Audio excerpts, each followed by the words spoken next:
Welcome to the Josh Huisman Podcast. All right, we are here on the Josh Huisman Podcast, and I have an excellent show for y'all today because some good friends of mine have been kind enough to come on here to the show and say hello to all you kind folks out there. And I really think that this is going to be an episode that people are going to learn a different side of these two guys who are here today. We're going to talk about some things that in ministry that I really think will be helpful to pastors, musicians, people who are serving the Lord in different ways right now. And so, hey, without further ado, I'm going to just introduce these guys. I got Michael Tait and Jeff Frankenstein of the Newsboys right here. Ooh. Hello. Hey, Josh. Man, how you guys doing? Good. Man, listen, I so appreciate you guys coming on here and doing this and saying hello to me, but then also everyone listening. Well, you know, Josh, we have a soft spot for pastors. Why is that? Because we are pastor kiddos. and our dads were deep in layman's work and ministry for years and years. So Jeff and I are definitely twins on that situation. So was your dad a pastor, like from the get-go? From the get-go. Well, actually, he started out street ministry. He drove a cab for a living. And I always say from stage, if you get in my dad's cab, there's a good chance you're going to be saved. Because he had no problem, telling you about the Lord. He was saved out of a crazy life. So he got saved to the bone, as Carmen would say back in the day. Yeah. And he met the Lord. He got fired up. 1956, in the month of October, on a Maryland highway. A preacher named Oliver B. Green, old white cat from California. This is Oliver B. Green, the Daily Gospel Hour. And my dad heard that message from him, and he pulled to the side of Maryland Interstate Highway and met the Lord. Wow. And he went preaching after that, this cab, and street ministry with the bullhorn, street ministry, and then started like 4 or 5 churches in the city of D.C. Wow. Inner city churches, yeah. He started for? Yep. And you have a lot of brothers and sisters, right? 9. I'm the baby of 9 kids, yeah. The baby of 9 kids. Yeah. And so ministry and making babies was my dad's life. I'll tell you what. So by the time you came along, like you were just in the mix of this whole ministry It was thing. a zoo, dude. Oh, man. That's amazing. And Jeff, you are a pastor's kid too. Yeah, so my dad was like a working class kind of dude. He worked in a steel factory, and he was like a draftsman. And we lived in Detroit, and it was actually our next door neighbors who had come over and witnessed to my parents. So they weren't Christians at the time. They were Catholics, but like in kind of the Detroit Catholic way, where like you're just Catholic by birth and and you're just born into it. And so they had discovered this church that was completely different than the Catholic upbringing that they were used to, and it was lively and it was Pentecostal and had all kinds of stuff going on. And so wow, that's a big change from a really big change from the whole right. And my mom was a musician and was very outgoing, so she started to go there and loved the music and all that kind of stuff. And we're talking about like late 70s, early 80s. And my dad was probably a little bit more resistant, but he had some health issues with where he worked at a steel factory. He was injured there. And so my neighbors came over and they would pray for him when he was in the hospital and all that stuff.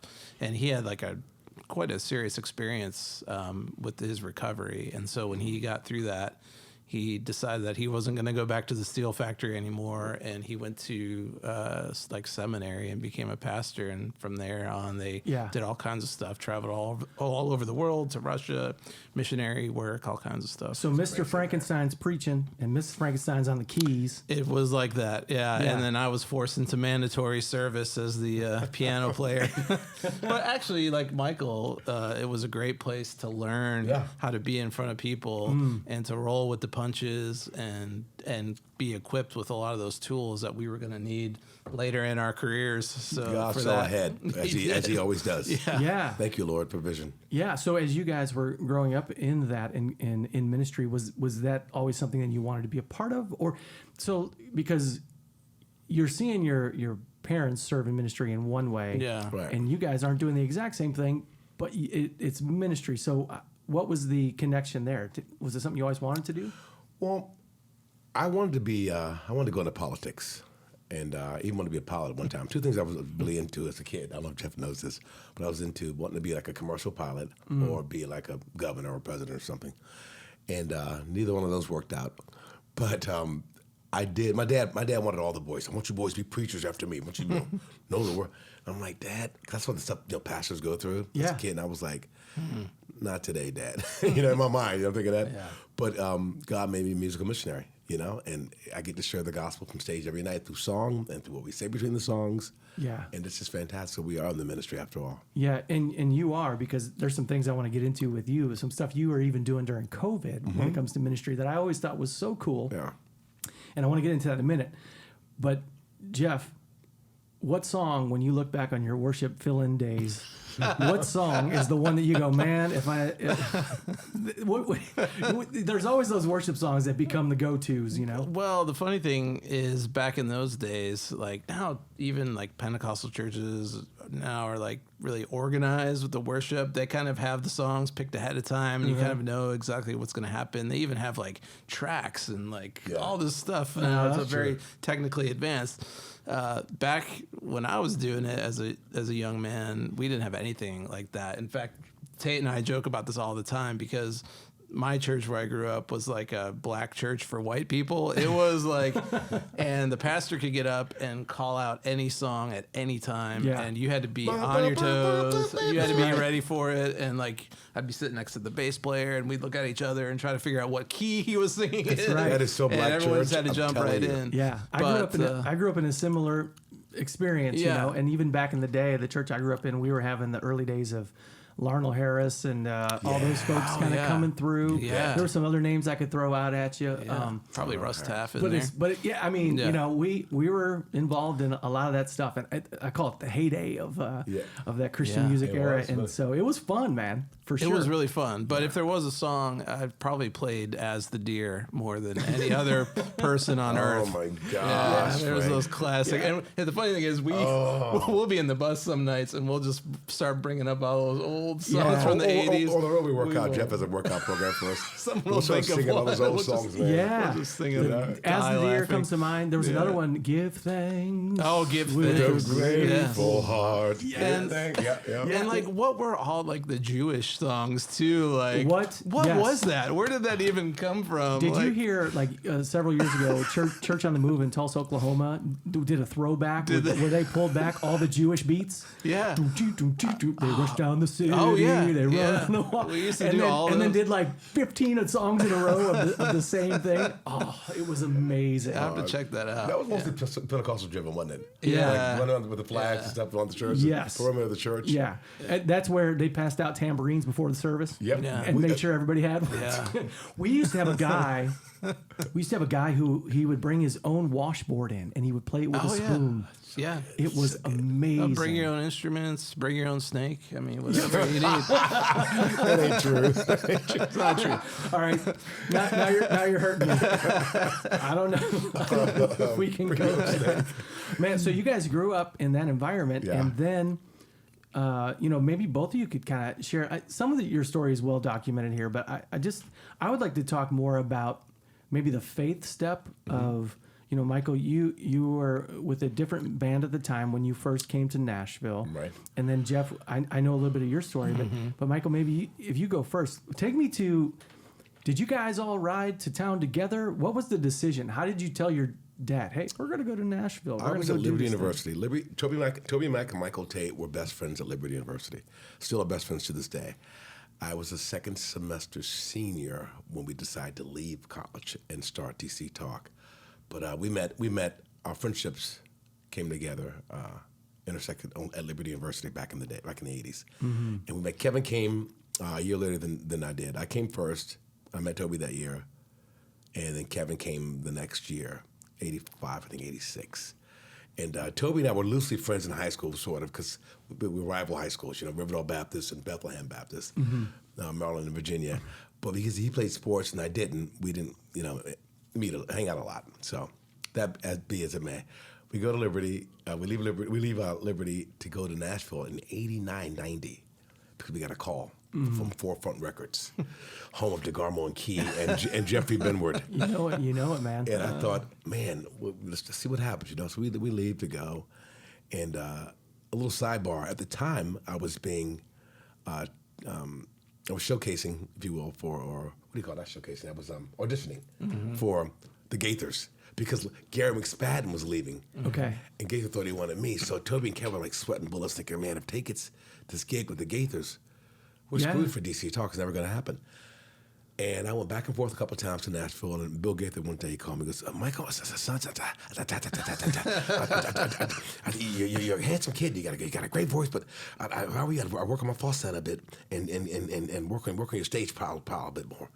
And it just crushed me. I'm like, I told all my friends, knew I was trying out. I thought I had the part. I thought, God, you failed me. You left me, you know, in the dirt. And little did I know, Josh, that God had a ram in the bush. Yeah. And came back with my toe between my legs to Liberty and Toby and Kevin. I guess I'll dcTalk. We'll see what happens. And I was a part of history now. But I will add, we thought for sure that when the Gaither thing came along, that Tait would be gone, and there's no way. And then God worked a miracle, really did, and brought the group back together, and we moved to Nashville. And the rest is literally history. Yeah. Was there, when you guys moved to Nashville, I mean, there weren't a whole lot of people doing what you were doing. No, and the thing is, everybody at school thought, man, what are you guys doing? First of all, I left my second semester senior year, which was a big deal. Yeah. And my dad and mom were like, you can't do that. I go, yes, I can. I'm going to do it. If I don't do it, I'm 50 years old, I'm going to hate myself one day. Because, how many people try, Jeff, and never make it? So many. Yeah. We did it, and it went over like, a hot air balloon. It went great, obviously. But it was weird because leaving something that we were so sure of, we had a career going, we wanted to go up to careers and a college degree and stuff, to go to something that's as flighty as music. You thought, what are you going to do with that? Yeah. Somebody asked, what are you going to do with that? Yeah. And I don't know, man. It's just, it worked out, and God saw fit to let it work out, and we never looked back. And here we are 30 plus years later. Did you drop the faith line on your parents? You said, you got to have faith, Mom and Dad. That. No. That would have been a great idea at the time. Black inner city parents making, struggling for finances, and nobody went to college in my family for the most part. Yeah. They weren't going, hey, man, go for it. There was not that kind of support. But Dad was like, son, he goes, if I'm not sure. He goes, but if this don't work for you, he goes, you walk away from a good opportunity. I'm like, I kept thinking, man, it's got to work. We thought we had something for sure, it's a sure thing. As most musicians starting out probably do too. Yeah. But it was God, the Lord, because nothing on our part. It's all glory to God. Yeah. He exalted us. Amen, man. It's powerful. Yeah. And I know I'm so thankful to hear you share it from that perspective, because a lot of times, making that decision, of course it's going to work out, man. You're going to do all, but at the time, that is, and Jeff, you're. Oh, no, one more sidebar. Yeah. You know who got the part when I didn't get it? In the Gaithers? Who? Mark Lowry. Really? Yeah. But Gaither, he goes, we're gonna go with a guy named Mark Lowry, and I was like, snuggle. I think that all worked out pretty good, to be honest. Yeah. It's funny because I have a couple of guests coming on the show in a few weeks who everybody's connected to the Gaithers in some way. Yeah. I'm learning this. 5 degree separation. Yep. Yes, it's kind of freaking me out actually. So to hear you say that is very interesting. Yeah. So Jeff, you have a story where you weren't, Newsboys was going. I mean, listen, both of you guys have been in the industry for a long time. For a long time. I love Jeff's story so much. Yeah, and so you Newsboys were coming to town. Yeah. And you got a job to. Well, it was interesting because my friend who was my youth pastor at the time, I was like in 12th grade or whatever, he decided to bring Newsboys in to do a show at like a church gymnasium. This was in 93, so the band was just moved to the United States. Wow. And he asked if I would drive the band back and forth from the hotel during the day that they were in town. The only reason he asked me to do that was because he knew that my mom had just bought a brand new Chevy Astro minivan, and it was like really nice, the conversion style. That's right, brother. Yeah. And so that's how I met the band, and I met Peter, the lead singer, because we had driven back and forth, and both musicians. I had just bought the same keyboard he had, stuff like that. And I didn't know this, but my friends behind my back were talking to the band during the day. They're like, "Oh, that guy's a keyboard player. He's really good, blah, blah, blah," playing it all up or whatever. I didn't know this at the time. So the band did the show. They left and went off with their tour. But like 2 months later, I came home from college class, and my mom said to me, "Yeah, the lead singer of Newsboys just called. He wanted you to call him back. Here's his number." I'm like, that's kind of odd. So I got the number. I called, and it was Peter Furler on the other end. And he was like, "Yeah, man, it's like we remember meeting you. We have a keyboard player who's leaving in a couple weeks. Could you come out like tomorrow and audition?" Or I was like, I can probably. I knew they were coming back to Michigan like in a week or so. And he's like, "Well, just learn all the songs, and we'll meet you out there." And I was like, this is crazy. So I stayed home from school for like a week, and I was in my basement just learning as much as I could of all the material. I drove out to the show that they played in Holland, Michigan, a few hours away from where I was living.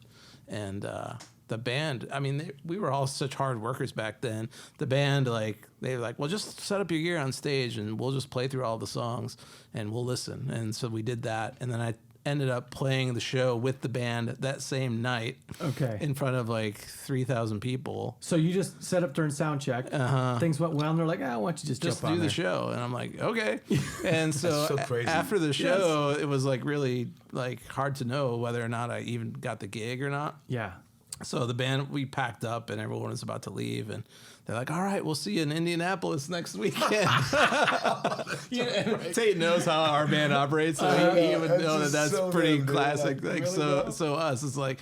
So you saying I got the gig or not? Yeah, so I drove home and told my parents what I was planning to do, and I dropped out of school the next day and drove to Nashville right around the same time as Tait moved here. What does that conversation sound like? Hey, Mom and Dad, sit down for a moment. It was really interesting. Like, I have 4 kids now, and I know as a parent how I would feel if one of my kids came to me and delivered that kind of news. Mm-hmm. But surprisingly, like, my mom and dad were like pretty chill about it. But I know inside there must have been all kinds of turmoil. Yeah, right. But and I know that my mom's told me, she's like, "I cried for weeks after you left." But I think they knew, they knew it was the right thing. And honestly, I like Tait. I thought we would come to town, and I would come to Nashville and do it for a year or two, and then I would just go off back home, finish college, and go on with my life. I had no idea it was going to be a 30-year thing, and that I was going to end up being in a band with Tait for 13, 14 years too. Right? Yeah. Well, yeah, and we'll get to that here. Because we have to get to that. But it is fascinating to me. I've been at New Hope Community Church, where I'm at now, for 17 years. And when I first came here as a youth pastor, I remember telling the then senior pastor, "Hey, I'll be here for a year or two. Yeah. And then I'll probably move on to something new," because because I was just thinking my calling. I knew I was called into ministry, and there's a whole story behind it that I shared last week of how God worked in that. But I was still kind of operating in my own plans. Yeah. And just going, "Hey, here's something I feel like God wants me to do." And I remember I said to our pastor at the time, "Don't worry about it. I'm never going to be a senior pastor, so don't worry about that." Right. And now here I am, and I've been a senior pastor for 10 years. And the whole thing, you go, man, I never saw any of this. Yeah. But isn't it funny how God sees all these things? Oh, it's so clear to me that, and probably Tait too, that God was setting, even going back to talking about those stories of the old songs, like every step along the way, you can look back and say, well, that step was there to prepare me for this step, and that step was there to prepare me for this step. And God was working in all that behind the scenes, and we are so short-sighted sometimes. We don't look at that big picture, but God's working. You always say working, something about how, like we said. So you always say something about, if you think you know what you're going to do in 5 years. Well, if you think you know where you're going to be or what you're going to be doing in 5 years, whatever that thing is, you're probably completely wrong. And that's usually the way it works. It is. One of the things I always talk about, because whenever you do ministry, whether it's being on a full-time staff of a church or being recording in studios, ministry, music, that's going to God is going to use to touch the hearts of people. What people usually see is that upfront person who there's kind of a glamorous lifestyle to it, but ministry behind the scenes has difficult moments. Oh, and you think? Yeah, and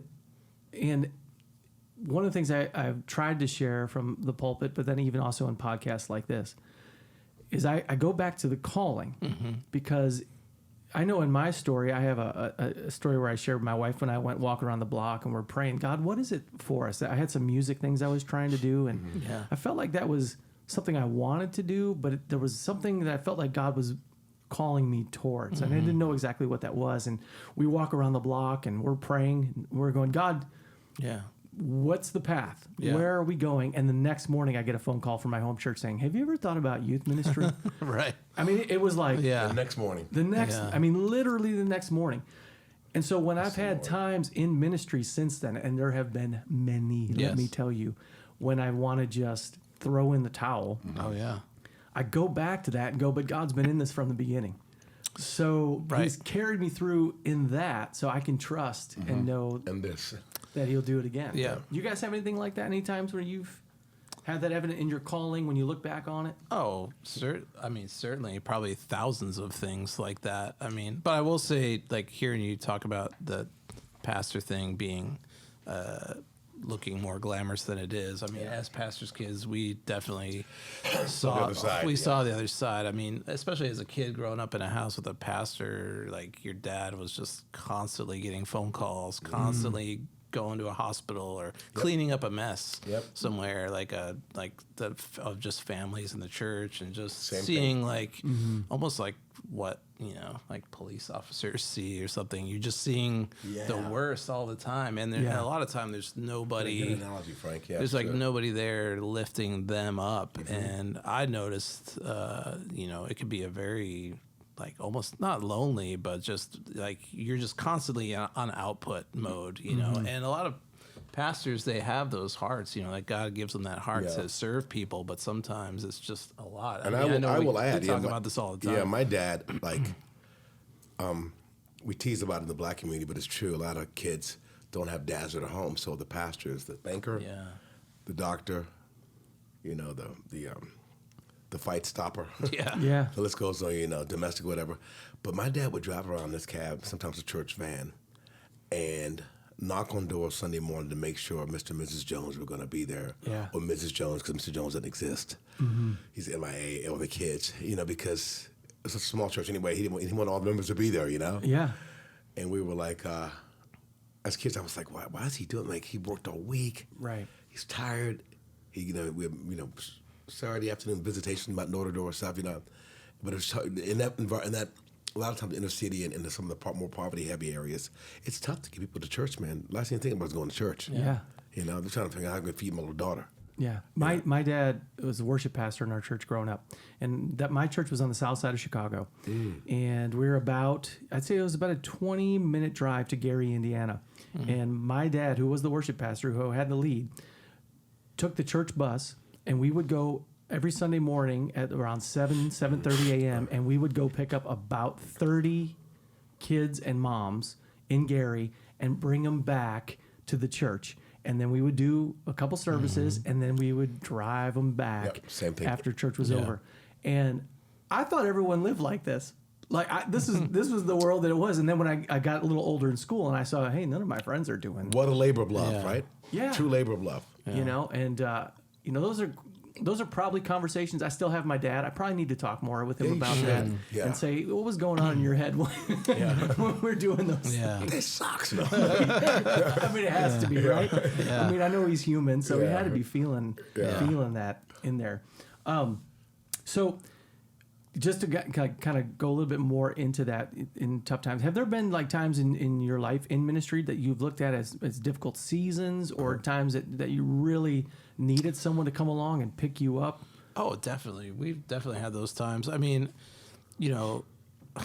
it's funny because, I like to use this story because I think it's kind of relevant to what we're talking about. But, aside from Tait, for the rest of us in Newsboys back in like 2009, Peter decided to step down off the road. He had been our lead singer for like almost 20 years at that point. Yeah.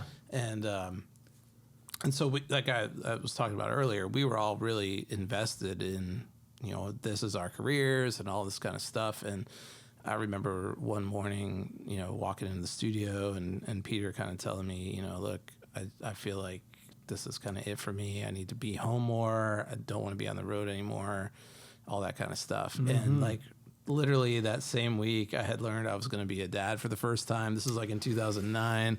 I'm like, wow, I'm going to be a parent. Goodness. And I just lost my job, And it's like, we had all left our school. We left everything. We didn't have like backup plans or whatever to what we were going to go into. And so, we have like this meeting at Sperry's Steakhouse with like our manager and all that. And he says to me, he's like, well, I've got someone in mind that I think would be great for our band. And I'm like, oh, this is going to be interesting. I wonder who this is. And he says, oh, I think Michael Tait would be perfect to be the new lead singer. But he doesn't live in Nashville anymore. He lives in Los Angeles. And so I'll let Tait tell his side of the story. But if it starts with him going, I walked around the block and I prayed that yeah, so I was just like, man, how is that gonna work? I mean, I'd met Tait, we were kind of friends, but we hadn't seen each other for a long time. We all were friends, at certain points. In the industry, it's just kind of you see people here and there. Yeah, right. But little did we know that where Tait was at in his life at that moment was just the moment where he needed a call from anyone, really, to be like, hey, you need to kind of leave wherever that life was that you were into, and I'll let him talk about that. Yeah. I lived in LA for a good 4 years. I guess between the years of 04, 5, 6, 7. So this is after dcTalk. After Tait, I did Tait Band for 2 solo records. Yeah. Then we was in LA and it was, the idea was to work with Carlos Santana. Okay. And I auditioned and got the part and blah, blah, blah. That fell through, and I stayed out there. That was the mistake. I always say, LA, if you don't choose a side, Josh, a side will choose you in LA. And parties, extracurriculars, use your imagination. Sure. It's all there. And it just sucks you in. And there were times I felt so down and like, what in the H are you doing? Why are you here? Why are you doing this? And there was no answer besides the fact that anyone, hey, this is where I am. That said, 2008, I go home Christmas. My mom's at the house in D.C. My dad's been in heaven since 98. So 2008, I go home to D.C. and I'm just depleted, worn out, peopled out, substance out, just let me go. Just everything. Just chill. And I get a call from Wes Campbell saying, hey, Peter. Our manager. Yeah, our manager. He goes, getting my number was a nightmare. He said he had to think of ways to get it without, alarming me to anything, weird or whatever. So he went through management somehow and got my number. And he called and said, hey, Peter is taking a break, were the words he used. Because I'm thinking to myself, I don't want long-term commitment, He goes, so if you come and do a few shows with us and fill in, he goes, da. I said, okay, that's cool. I mean, fresh would be good. My spirit could use this again. That's good. But I tell myself, you don't want a full job, Tate. Don't commit. So I go on the road with these guys, and we play a few shows. Yeah. Had some rehearsals and all that. Yeah. I go to a couple shows, and Peter brings me on stage, and I sing a few songs, and it seems so weird looking back now. Yeah. It was such a weird time. Yeah. I'm thinking, do I really want to do this again? I mean, dcTalk was big enough where I'm good. I'm happy, And one thing led to another.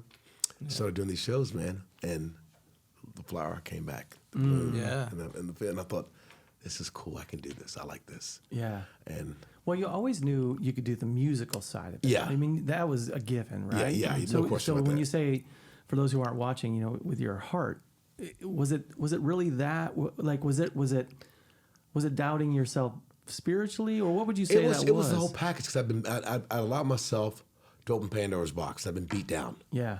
And so I didn't want to deal with having to come back to a bunch of prefab junk, whatever. What if I did something again? Yeah. It had to be the real deal to be great. These guys loved on me. I loved them so much. Yeah. Duncan, Jeff, Jody. And we just became the Forget the Beatles. We became the Fab Four. We did. Well, I mean, I feel like we all were in a place together where we were like starting over from scratch again, and we didn't. The three of us on the other side, we didn't want to just be like a Newsboys karaoke band with Michael Tait for the rest of our careers either. Yeah, singing songs already written. Yeah, that we just didn't want to like just hey, let's see how long we can keep it alive. Like we wanted it to be fresh and new and all that, and we didn't know like how much we needed each other really in that process. What a beautiful thing, man. And it took a little while to get the wheels turning properly, like a year or two, which is to be expected. Yeah. But when it did, it caught fire. Yeah. quickly. Well, I think one of the cool things you guys did going back to that time, because that first record would have been what year? Born Again came out in 10. Come on, 10. We did Winter Jam. Yeah, 2010. And you guys, that was such a deliberate when that first single for that came out. Because I'm just a normal guy going, okay, Michael Tait's gonna sing with the Newsboys, and here comes this new song, and it was such an unashamedly, this is a new band song. Right. And so what you just said about it. Yeah. Toby called me. Toby goes, Tait, you guys turn the corner. He goes, this is a big song. Yeah. And it went on. I went, all right. Okay, because it was basically you guys just throwing up the flag and saying, "Hey, listen, jump on the bus because this is a new direction." This is what it is. We're born again, and it took on new meanings. Born again for me in ways, on so many levels. Then born again for the band because it was, a new lead singer. And but let's just say that when you got up on that stage and you were singing the Newsboys song, having been from a different, what did that feel like? I mean, I still do he arranged, and I love it. I do something beautiful. I love it because those are the classics. You need to just do them. Yeah, but it feels great because Peter couldn't do them like I do them. Yeah. that was a purpose stab. Right. Sorry, Peter. But what about that first time? What about the first time coming out of that whole thing? We had some rough shows, no doubt about it. Like, because we were still booked to do things. We'd walk on stage before the show would start. Yeah, I mean, we had shows booked like a year in advance. So somebody got booed sometimes. A lot of times, and this was like 2009, so people didn't have like the internet. There was no Facebook back then. I mean, the fact that it worked, Jeff, is amazing. Word traveled slowly, so we were still showing up to shows where people had tickets thinking that Peter was going to be there, and then we roll in and like Peter's not there. There's a black guy with hair. Where's the ball? And hey, there was a few times where like we'd have to go all walk out on stage and tell the crowd what had happened before we played. So it was a change in the band. Peter is not here tonight. And there was nights where people would boo. Yeah. And then we would go start the first song after being booed. Yeah. It was great. It was a great feeling. Yeah. You're telling me. So as I'm singing, but Something Beautiful is still one of my favorite songs to this day. Yeah. From the Peter Furler era. But there's something, I'd watch people slowly go, okay, because we knew the guy could sing. We know it wasn't Peter. And I remember the first show I did was just, it was different. I wanted to go hide under the earth, Josh. It was terrible. Yeah. And I got back on the camper with Wes Campbell. He bought his camper that night from Carolina. We got in the car for some big youth event, and man, I just butchered it. Got back in the car. He goes, Wes goes, you hated it, didn't you? You hated that. I did hate that. He goes, you never want to feel the way again, do you? I go, no, I don't want to feel the way again. He goes, you got to go to Tait. You can't be Peter Furler. Because I wasn't trying to be Peter either. I just know who I was trying to be. I didn't know. I just wanted to be all things, all people. Because I wanted just to win, Yeah. And then I remember the next show after that was in Denver at some church. Yeah. Washington State. I can't remember Washington State or Denver. And we're doing this show. I spent the whole week at home. I just went into the shed, to the woodhouse, man. I learned those songs. I got my own little spin on that thing. And then we're still doing, the covers, the Newsboys original songs. And that next show, it was night and day. We killed it. That's all I needed, Josh, just that little bit like, we can do this. Yeah. And after that, it was just off to the races, baby. But I remember when we turned the corner, because a kid said one time, they saw a picture. Yeah. What's that story, Jeff? They saw a picture of, they said, who's... Oh, it was an old picture. It was like 4 or 5 years in. They said, "Who's the bald guy and where's Michael Tait?" And a photo, because the old photo. And then the cool thing was too, like just a few years ago, we all got together with Peter and both and did a tour just for fun. So, which was very cool. We're all besties till we die. Oh yeah, that's great. And so, just to follow up on that quick question, was it really bad, or was it just you felt bad about it? It was bad. Because I was oversaying. Yeah. Well, when you get flustered and then you can't get back on track. That's kind of what it was like for everybody on stage. And no one could rein it in. And it's just like a snowball effect. Yeah. It was kind of one of those. But, hey, you got to, sometimes we all learn different ways, and like you go out there and have a bad show, then that motivates you to do better the next time. It sure does. Come take I'm a traveler. This doesn't work, then I'm out of here. Yeah. And the next week, it was 100% the other way. Yeah. Well, I tell you what. I mean, I had a chance to see you guys in Bowling Green, Kentucky, a month or so ago. Yeah, rock star. And you, I know, man. I'll tell you what. Got a chance to do a little rapping and all that stuff. Speaking of bald head and all that stuff. But man, one of the things that was really cool about your show was the worship moments. Yeah. And let me just say this. So, as a pastor, I love worship and I love it. But one of my pet peeves is everyone's kind of jumping in that arena right now. But, but when I was at y'all's show, it was your heart really worshiping, and the way you guys do these worship songs. I mean, it was one of my favorite elements of the show, and of course awesome. I love the things that you guys do in your original music and all that. Okay. So I'm not saying that, but I was just so, blown away by the power of the worship in the moment. Amen. So it was really cool, man. I really appreciated that. Jeff and I talked so about it much. for years. We both wanted it in the set, but we could never really do it because we had 5 opening bands. But this time, this tour... He's mad, but they still don't do This tour, we have no opening bands, which lets us cover that much ground in a show and play 30 Jeff put the show songs. together, so we discussed all the songs and put them all online. It was like, he said, how about these Tait and all this? I was like, yes. It was a lot of fun to put a show like that together where you just have unlimited time to go back through, because just like everyone comes to a show for different reasons, from a different era, from a different generation even now. So it's cool that we can touch on all of it. And I know what you said about, the worship thing too. It feels like everyone is like frantically trying to just join the worship race, and it's hard to, you want it to be genuine and from the heart. And all those, really, most of the songs we do in those sets were our songs from like 20 and what's years crazy, ago. They were ours. They weren't Newsboys has been like, worship. I mean, back in dcTalk days, Newsboys were still worship. Yeah. It is you we adore. Yeah. Holy, I mean, all those songs, man. Yeah, it's an interesting era we're in where everyone is racing to write songs that glorify God, but like there's a commercial pressure to do it. Yeah. It almost seems a little bit counterintuitive where like we come from like a pop place where we just write pop songs to entertain people. Yeah. And I think it gets a little bit touchier when you're talking about like worship songs and what's genuine and what's but I will not say genuine. this, when you talk, Jeff, about like entertaining people and things like that, you guys, the last album you guys did here a year or so ago, Stand. Yeah. Has a lot of real life lyric that can speak to people. So let me just give you an example. So my little nephew who's struggling and going through some things with some fear and some anxiety and some different things like that, which is happening more and more with young people these days, which is just off the charts, And you guys have a song on the Stand album that talks about fear, and it doesn't gloss over. Now it's done in a pop way, right? And it's great. But it was something that I could immediately, I sent it to my sister-in-law. I said, hey, play this song for me, just to kind of lift his spirits. When I walk through the life, I won't be afraid. No. Yes, and to be able to just send that, and there's times when we need to sing I Speak Jesus. Yeah. There's times when we need to sing a Revelation song. Yeah. But there's also times when people need songs like Won't Be Afraid. Yeah. And that's the one thing I wish there was more of right now. Let me add this, Josh. I call it social conscious music. That's what dcTalk wrote. Songs. Back in the day, this was it too. Yeah. It's like for some reason we've just gone worship crazy. That's great. But my life should be worship. My eating should be worship. My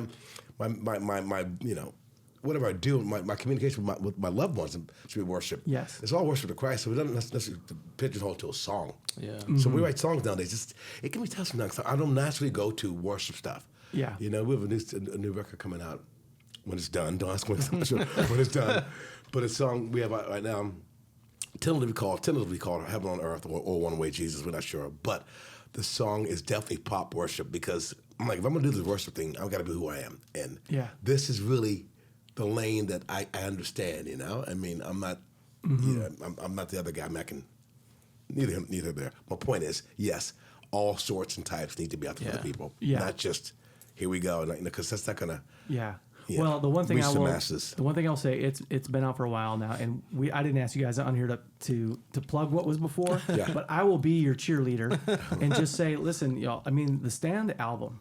Yeah. And I'm not blowing smoke, and I haven't even said this to you, but Yeah. I did text you back and forth, Jeff, and I was like, listen, man, this is true. like up there with the Yeah. best stuff Yeah. this band has done. Yeah. And it was phenomenal to me. And I think that whole record from top to bottom was, I mean, I listened to it and I was, man, I wish more bands were like you guys and really sharing.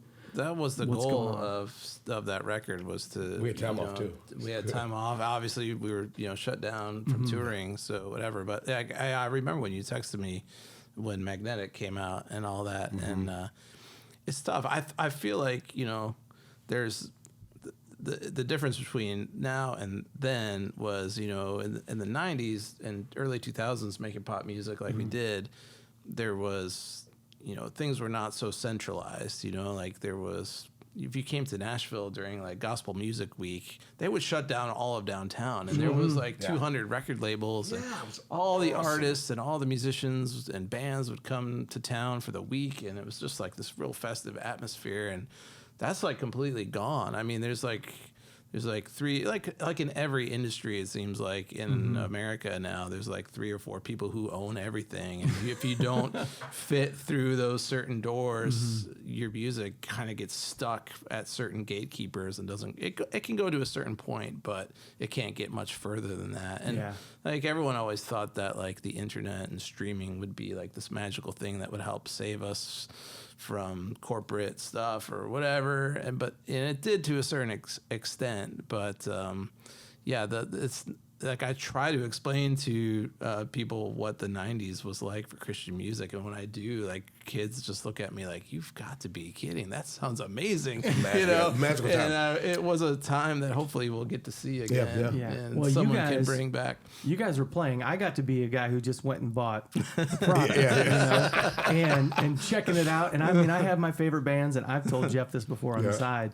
That one of the things I just loved was how different the bands were. Yeah, right. That I could have of my share of everything, and listen, I love a lot of the music out there now, but I was going to say a lot of us are like, a lot of us very similar, dude. I'm sorry. Yeah, it just is. I'll be the first to say it. There are times when I was like, man, does just one guy get hired to sing everybody's song? Yeah. There's just a lot of similarity, you know. But again, I go back to you guys. You're not doing that, and you've maintained your uniqueness in that, and your identity in that, and so I'm thankful. Awesome. One thing I want to ask you though, should I call you Michael or should I call you Tait or Mr. Tait? Now that we're halfway into this, Sir Tait is fine. Sir Tait. No, no. You can, my best friend's gonna be Tait, and then call me Jeff. Call me Michael and Tait at the same time. There you go. Well, you talked about just not Mike Tait. I like Mike Tait. Mike Tait. Yeah, I like Mike Tait. Well, I can tell you, as a pastor, I have people come up, hey, if you say my name, don't call me. Call me David. Don't call me Dave. Call me Mike. Don't call me Michael. Okay. Yeah. So Michael Tait. All right. You talked about writing that album during COVID, but another thing that you did during COVID, maybe this was your father's pastoral side coming out. Yeah. You would do these Instagram devotions. Yeah. What made you want to do stuff like that? Well, I don't mind God's workshop sometimes, not just the devil's workshop. So I had time I had time at home a lot, no wife, no kids, so I could write music and do this. I had time, I had time to fill up, And I was like, you know what? I'm gonna start sharing my devotional times with people, just to do it. Yeah. And I need to continue to, but I got caught up in the business again, and it's hard to get them out there. Mm-hmm. It's a different headspace. It's a different headspace. It is. It totally is, yeah. But it was fun being a Josh for a minute, because it's like I had to study up and make sure I'm saying that, say the right thing and make it, lovingly delivered but impactful, not just flowery words like, oh, God loves you, and da da da. And he does, but there's also a cost that comes with that, Yeah. And, well, there's a responsibility in it. Yes. And I think that if you're doing it right, you pay attention to the responsibility of it, as opposed to just have it being words. Yeah. And we have an audience. We have 700,000 people following us. Something. I want to speak to our Instagram listeners and our Facebook people, and just love on them. And That was the time we do, because we were all, and plus, I think the time we were in motivated me too a lot. Absolutely. Well, I feel like Tate's too. You're that kind of guy. Like you're always like, if you go up in the back of the bus, Tate's always he got his Bible open. He's reading something. There's like Tony Evans' sermon going, and maybe a couple songs singing. Like, you know, Tate's always trying to be filled up. And I think, yeah, you were just sharing stuff that was like in your heart and sharing. Like we get excited about the things that we learn about, and you want to share that with other people. It's awesome. Yeah. Well, and the best. That's why. That's the big motivation. You just said it. I was like, this is too good because it blows your mind. Yeah, so you're like, oh, you guys got to hear this. This is amazing. Done. Yeah. Said well. Yeah, well, exactly. the best preaching comes from a place of overflow. Yeah. So it's not when you're trying to go, what should I even talk about? It's from, man, I got so much being poured into me right now that I need 100%. That's where that comes from, right? Okay, that's good. Yeah. So that's one thing for myself in my preaching that I've really tried to focus on is to keep filling up the bucket. Yeah, because you're empty. What are you going to do? You know. Exactly. What are you going to put out? And then that it just naturally comes out. You know. Reminds me of the example in the Bible where a preacher once. I love this when God told the boys to cast a net again for fishing. Got so many fish that the overflow filled. In other words. So God bless you so much so you can bless your friends. Yeah. You follow me? Yes. So why not share that, this overflow of the fish and of the goodness? Yeah. And I know, you guys do have a big following there. And I watched a lot of those devotions that you did, so even pastors and people. Was that right? Man, it was good stuff. Okay. It kept bringing me back. Okay. It was magnetic. So that was just something that what I appreciated so much is, especially in the Christian music industry right now, there are so many, listen, how do I say this nicely? There are even bands and musicians and people who I knew growing up who've recently even come out and just said, hey, I'm not even into that faith anymore. I'm not. Yeah. And it just kind of sent, some people going, man, are these guys who I'm listening, do they even believe what they're singing? Do they, Yeah. And so to see you doing that really spoke to me even more because you didn't have to do that. Yeah. But you did. That's why I broke the stand record down that one time. I did every song. I messed with every song. Tried to, And so I don't know, how does that make you guys feel? Like as you see that kind of going on in the industry, and we talked about you guys were industry friends. When you see, somebody who maybe was in the industry and they go, hey, I'm not on that page anymore. What does that do? Like that, Jeff? Yeah, I mean it's you feel a variety of emotions. Honestly, you can't really pin it down to one thing because I think we both have seen, and probably you with pastors and stuff. I mean, people that we knew were solidly, on fire for the Lord and had a calling and a vision, and just like walk away from the faith completely. It's frustrating. It's depressing. It's upsetting. It's tough. It's confusing. It's confusing, and I think the Bible kind of predicted it that this would happen. You know, like I think people leave for different reasons. I think that for some, it's like they see the culture out there and how it's changing and going in one way, and they see where Christianity is, and they realize if I want to maintain myself as a Christian, I'm never going to be able to fit in with this culture, so I'm not even going to try anymore because I have too many friends that are already leaving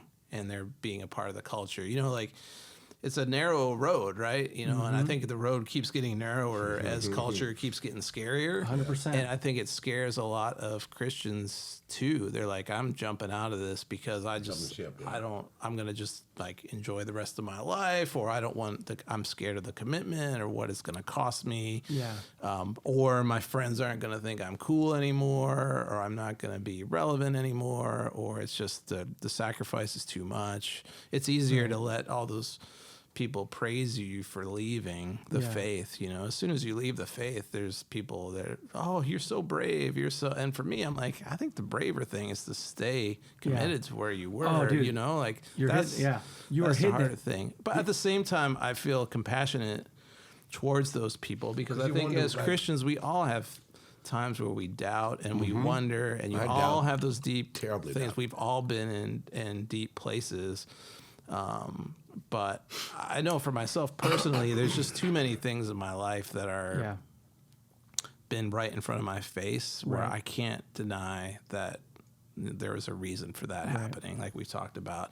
And I think that when I see people walk away, it makes me sad. And we've seen quite a few, and I think we're going to see even more. I think I have no doubt about it. The Bible said, he said, Yeah, and it's just predicted. And, Right. it's predicted. Well, you made me open this Bible because when you said that, man, here's like a couple scriptures. I have a reading plan that I follow just for myself, where I just try to go through a couple chapters each day. And I was in 1 Timothy and went into 2 Timothy. But Paul's writing to Timothy, and Paul's in a situation where he's under arrest. He's kind of writing his last deal to Timothy to encourage him. Hey, listen, soon I'm going to be gone. And so when I'm gone, here's what I need you to know.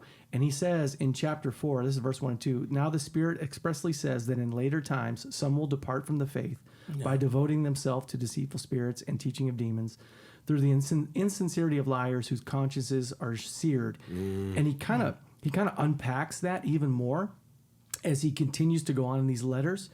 And he really wants him to know, like, listen, man, when I'm gone, you need to know the people who are following with you, they're going to start to fall away. Yeah. And he says to him at the end in verse 20 of chapter 6, he goes, "Oh, Timothy," this is his last line. "Oh, Timothy, guard the deposit entrusted to you. Avoid the irreverent babble and contradictions of what is falsely called knowledge." He's like saying to him, listen, everyone's going to start falling away because they think there's something more. Right. They think this is wrong. Right. They got into it, and then when they got into it and hardship happened, or it didn't go the way they wanted, or something caused problems, they think there must be something more out there, and I'm going to walk away from this. Yeah. And he's saying to Timothy, guard it. It didn't deliver. Yeah. Please guard the deposit I've made into you. And I just it blew my mind in that sense.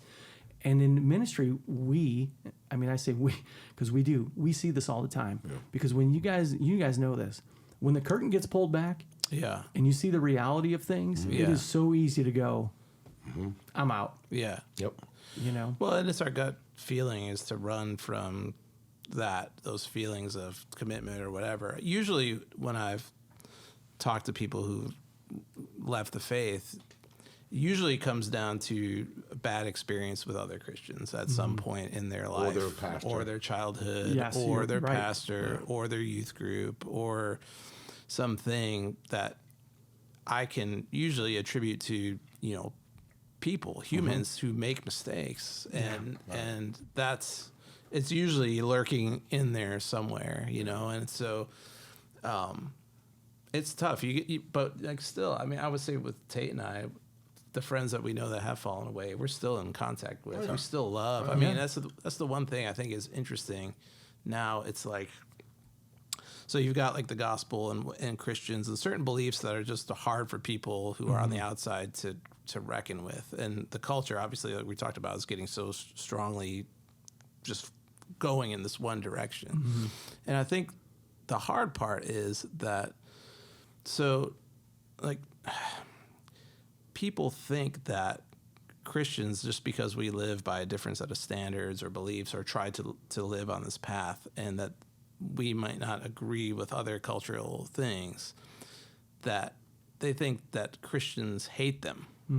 They instantly that's the knee-jerk reaction. When so there's more depth to that too. It's from the other side too. Yeah. It's like when someone comes to me with a different thing that's like doesn't align with like my Christian beliefs, I don't hate that person because I have a different feeling than, or a different belief than them. You know what I mean? And so that's it feel judged. And that's what's made it really difficult to reach people, because they think that Christians hate them just because they have a different view of things. But I don't really think that we do. But so you really have to go out of your way these days to really love on people. And I would add too, Frankie, one of my biggest pet peeves, being a pastor's kid, and seeing some of my dad's friends who were other laymen, pastor guys, in churches, like maybe mess up, have an affair or something crazy. In the church, people were like, well, Pat, so-and-so, so I'm done. Well, let me just say this to you. Nothing upsets me more than when they say, look at that guy, he messed up. Well, it turns out, honey, that guy is fallible. No excuse, it's a fact. And too much is given, much is required, true enough. But we're still not God. We'll never be God. We're far from God. In that sense, our hearts are close.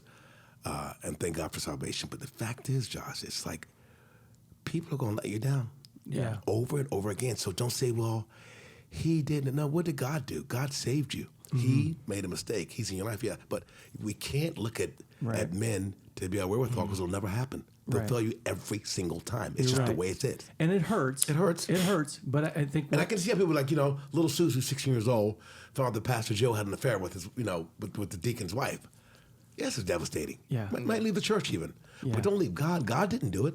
Yeah, our faith is in Jesus. Yeah, our faith is in Jesus. That's where it needs to be. Yeah, that's what so that when inevitably... But so many people lean on the other side, like, well, Yeah. Well, we're I was in the church, but Yeah. I heard Pastor took that money, and I'm just, boy. Yeah. Well, he ain't got a heaven to put you in a hell to keep you out of. As my grandma would say, That's old black grandma. That's good. Yeah, you know what I'm saying? Like, it's gonna happen. But people are sheep, and they're trained to like look at other humans as almost like celebrity figures. So when they mess up, there's so much disappointment because they put faith in other people. Like you said, they put faith in those people. You said it best. Yeah, but in the way I think for those of us who have a microphone, that what we need to be aware of is always giving the glory to Jesus in that, and not be the ones who are trying to pull in that or to hold ourselves up as infallible. Yeah. Because we'll make it. You remember the deal? You know this from the Jesus Freak record. What I'm going to say from Brennan Manning. The greatest single cause of atheism in the world today is Christians. That one? Yeah. Who acknowledged us with their lips and walked out the door. And deny him by their lifestyle. Deny him by their lifestyle. That is what an unbelievable world simply finds unbelievable. Yeah. That's powerful. You know what? And I've been that guy. Yeah. I've been that guy. But you know what's so funny you say that? I can't believe you just brought that up because one of my best friends growing up who was not a believer, because I had that record, that spoke to him more than anything else on that entire record. Yeah. Well, it almost gives you a stone to throw too. For the other side, it's like they think, wait. Yeah. The greatest cause for atheism is Christians who don't walk out their faith. Yeah, true enough. But also do Satan. I mean, to say atheism's in the world for a reason, It's not, we're pawns at some point if we are being used on that side. But it's powerful, and you're right. But at the same time, for those of us who do believe, and we need to understand the responsibility of being a follower of Christ. Oh, yeah. And how we live our life and those things, and it makes a difference. And that goes back to, you talk about the 90s and that music. I mean, that was such a needed time in the music and things like that. Oh, definitely. I mean, it was, I look at my oldest daughter is 13, and I wish that, all my kids had the kind of Christian music industry that I had as a kid, like in the bands and the festivals and stuff. You said it best, the variety. Yeah. That's the spice of life. It was so different. Yeah. And it was a great way. I mean, that's how, like, even me as a youth group kid, like that's what builds you up. It's it's where you find like your identity. It's weird because like Jody and I, our guitar player, we talk about this all the time because we have like kids in high school ages and junior high ages and stuff like that. And it's like so weird how, like, when we were kids, when you're in school, like everybody identified by the style of music they like, but now they identify by a different 100%. And I'll just leave it at that. But it's very interesting how that all has changed. Times have changed. Yeah. Times have changed. And one other thing, you talk about listening in youth group, except you got to be the kid who the band actually called and said, "Why don't you come on the road with us, man?" And you're like, Jeff, whatever. How about grabbing that golden spoon out of your mouth, pal? Exactly.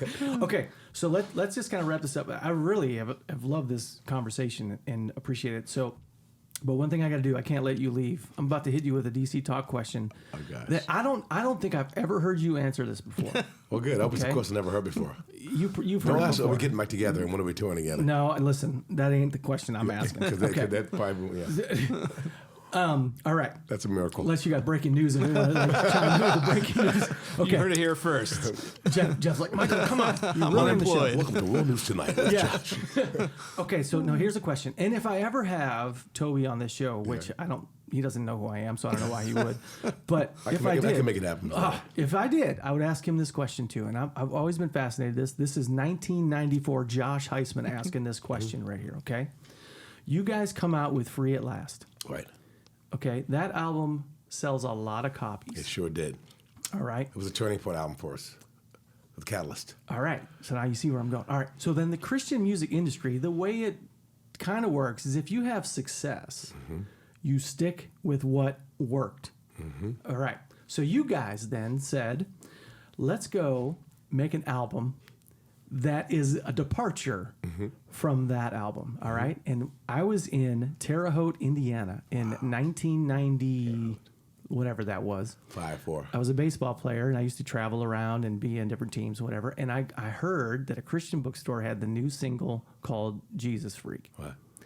And my buddy who had driven us to this tournament that we're in, I was like, let's go get the cassette. And I put the cassette in, and I'm ready to hear something like Socially Acceptable. Yeah. Or What you thinking, doing the things you do. right? You know, what was it? The other night I met a girl, and she looked at me. So that one. She's that kind of girl, different from the one, because I know she loves the Lord. That kind of girl. Yes. Okay. So I put that in, and I hear this like this weird guitar screeching thing. Yeah. And I'm not lying. When that kicked in, I thought I bought the wrong band. Yeah. I thought I had the wrong band. Okay. And I've always wanted to ask. Okay. And Why? yeah, what went into the discussion to say that went Free at Last was platinum, right? Well, probably 2 million, probably, and now, yeah. Okay. And you guys said, let's just turn this thing on its ear. Okay. This was like so foreign to me. Yeah. In the Christian music world. Okay. Yeah. Is there anything in that you can share behind the scenes that On the led total to surface that? side of things, we were afraid of being a boy band and being, Free at Last was a very poppy record. It was the video was very glitzy, glammy, and it felt like, so on one side, just, I'm not sure if it's a spiritual thought or not at all, but it was like, we ain't trying to go down like what's that band, with the white guy and two white guys and a black guy. Color Me Bad? Color Me Bad. I don't know how I thought of that. That was I was impressive. going way back into the library. Yes. Yeah. just my man. He knows everything. I know, that's awesome. He DJs all my parties at my house. But total sidebar. But so we were like, we ain't going out like that. That was one of it. And then the other side was, music was changing. And it's like, we had just signed with Virgin Records. And they were like, you guys aren't a band. You're kind of like Three Dog Night. 3 lead singers, blah, blah, blah. And we had, back then you could take a year or 2 years to make a record. Yeah. Now you got to have a single out every 3 months. every other month. Exactly. Yeah. But we struggled and we thought what we were going to do, but that played, the whole boy band thing, that messed with our heads enough to where we go, let's just go do something different, something more intense, something more mainstream reaching, if you will, because we were signing with Virgin. We told everybody, we're signing with Virgin. Don't be afraid. If we cross over, we're taking our crossover with us. Yeah. And we did just that with the songs. It was our biggest record of all time, one of the biggest records of Christian music, period. And I think it impacted Christian music. I think it changed the trajectory in some ways of the whole industry, that record. Yeah. But that's my little opinion. But my point is, that record, we got more new fans. People thought, it was proved true because people were like, when we heard that record, we became like hardcore guys. Like, and it made me feel so good. Like, the dcTalk's the bomb, man. Because before there was like a bunch of little boys, good-looking guys were singing, these great songs, but it's very, high fashion, high gloss kind of thing. Still, meat, Jesus Still Alright, all those songs. But this one has a bite to it, The songs are more intense, more socially, socially conscious and digging issues about from abortion to racism to we that's one thing about dcTalk. We always spoke just blatant things. We're gonna do it. We're gonna be blatant about it. Yeah. Well, I would say just to when you listen to that album now, it holds up. Yeah. I mean, production, everything across the board, songwriting, lyrically, all of those different things. I mean, even it could be released to me right now. Yeah. And what was your favorite song on that record? I'll tell you, my favorite song was "What Have We Become?" Okay, in listen, a world listen, degenerating. you can't ask me a question and then say the song that I was about to say. Really? Yes. That's my favorite song too. Self-indulgent people. Yeah. I mean, like, just... Mom and Dad are fighting, and Rosie lies are crying. Yeah. For once, she's overheard. Regrets of their mistake. Yeah. Christmas bells are ringing, little Rosie, leave them. Ding dong. Yeah. Ding dong.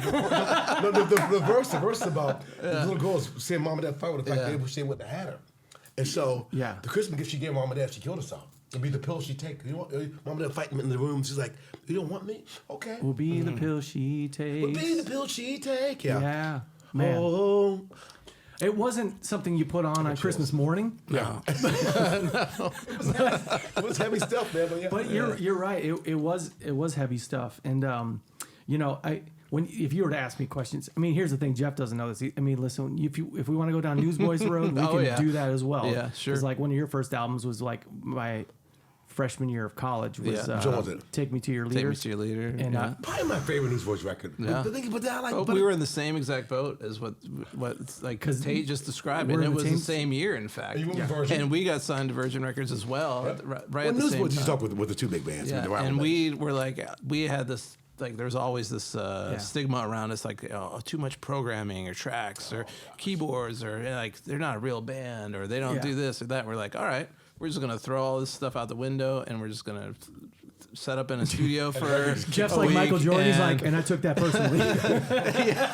And we're just gonna play it live, and we even brought in like these big LA mixer guys to mix it, and it's gonna sound as good as because mainstream music was changing really fast at that time too, and it was going from like life was changing from like Belle Biv DeVoe and like the super poppy stuff, and then like everyone knows when Nirvana came that changed everything in the like overnight, and there was a was song scrambling to find it. There was a song on that record, Take Me to Your Leader. In fact, okay, Michael, you don't know this because a year or so ago, you guys did a show after one of the awards, and Michael, you were sick. Oh, that's right. And Peter Furler had to fill in. That's right. We did an old school set. Yeah, it was a behind thing. It wasn't on the part of the tour or anything like that. So, and Peter Furler sang, oh my gosh. So like when you come back again. Lost the plot. Yeah. I when I was in youth ministry, I built a whole message on the song Lost the Plot. But listen, what we're getting into now, guys, is what I feel is missing. It is missing. I know. Okay, sidebar. Question for all of us. Is it, and God, you know our hearts, worship is not about talking about social conscious stuff. Mm-hmm. But that's what the radio wants to hear. Yeah. They want to hear, you know, and he's God, and the ocean scream, and the sun shine. I get that. Yeah. And then I got hit by a wave. Yeah. I mean, and I get that, but it's like, how do you still? I think radio is trying to cross the bridge so that like you just complete the trifecta, where like the same songs that you hear on the radio, you go and you sing them at church on Sunday. Like they're easy to sing. The choruses are simple choruses for everybody. We have those songs too, like We Believe, and I think that's. Because we have found now, like if a single or a song is sung in the church, it's like bonus, because it's like all of a sudden you've got millions. King of Kings live. Yeah, there's certain worship songs we do live. It's like those are the songs people already know because they come into church on Sunday morning, and if you have a song that's doing well in a church or that congregations are singing and it's on the radio too, it's like then all of a sudden everyone knows. It's kind of equivalent like to saying like Sweet Caroline, blah blah blah. It's just they're just easy to digest. If you go biblically, go to the Psalms. Yeah. You'll find some Psalms that are just completely vertical. You're just going straight. We talk about that all the time. And then you'll find other Psalms where the psalmist is just crying out, just blatantly horizontally honest. Here. Yes. Josh, what are you talking about? We talk about that all the time. You can't do it on Christian radio, bro. We can't do that in the Christian. We can't talk about our issues, bro. Yeah. It's got to be sunny. Mom's got the kids in the back seat. Yeah. You know? Yeah, well, I mean, I'm glad you guys are in that arena and not me. Oh, trust me. Now, Sid, who's watching, it's very frustrating to this black man and to this white man. It's very frustrating to him. I'm like, I love, but it's like, but there's some, the vertical matters. Oh, yeah. Otherwise, the horizontal has no chance of working. Mm-hmm. But let's take some of the vertical and put it into the horizontal and talk on people's levels and give them, probably put some radio stations around, sometimes they're not going to, it's some guy that's, just finished that night doing cocaine or swinging with some girl here and there or whatever. Mm-hmm. It's not going to, it can bless them, but like, we'll talk to the issues, social issues, right? Ills and stuff. The worship I think is good for the believer and for our, our relationship. It's hard for the non-listener. Well, 100% in that. And then with the other music we're talking about, the non-believer who hears it, when they hear that a believer in Christ, man, they're going through struggles too, and everything's not just sugar and rainbows and whatever it may be, but then you're speaking to them in a different way. It kind of like giving, hey, there's a light. Let me show you where that light is. You're talking to the choir. Yeah. So, man, listen, hey, thank you guys so much for coming on This here. is good. Pleasure, It's been fun, man. Jeff goes, Tate, when he first told me, he goes, okay, he goes, this guy Josh, man, he's been calling me. He really gets on my nerves. I said, but he goes, Tate, because he never asked me anything. Jeff never asked me anything. He goes, if we're doing one more podcast in a lifetime, he goes, we got to do Josh. He's awesome. He came to our concert. The guys, he's a young pastor. I said, dude, I'm in. Yeah. Jeff, he's the reason I'm here. Yeah. Because he loves you. Well, man, listen, Jeff's a blessing to me. He knows that. I mean, at least if you don't know that, now I'm telling you that. I'm just doing what I do with my wife. I tell my wife I love her. But I do. No, but hey, man. Sweet Sarah. Yeah. So, listen, this was special. I really appreciate you guys Thanks doing for this. having us. And man, I'm gonna just say, you guys didn't come on here wanting to promote anything, but I'm gonna tell everybody listening right now, you need to go check out Stand as an album. Yeah. Because it is honestly one of the best works, and there's just so many good songs on it, and whatever. And by the way, you said "We Believe," but my daughter, that little girl, sings "We Believe" all the time. How old is your daughter? 8. Oh, yeah. Yeah. I love that stuff. That and God's Not Dead. I can't get it out of the kids' heads. Yeah. Oh man, It's good, though. Yeah, well, you guys do a fantastic job, and I really appreciate you. I appreciate who you are as people even more than what you do up on the stage. And so, thank you for serving and all the ministry. Thank you, young Joshua. Yeah, thanks, Josh. All right, hey, check out Newsboys and check out Michael Tait, Chef Frankenstein, wherever. If they're having coffee in a restaurant, go bother them. No, thanks, guys. Thanks, all right, man. we'll talk to you soon.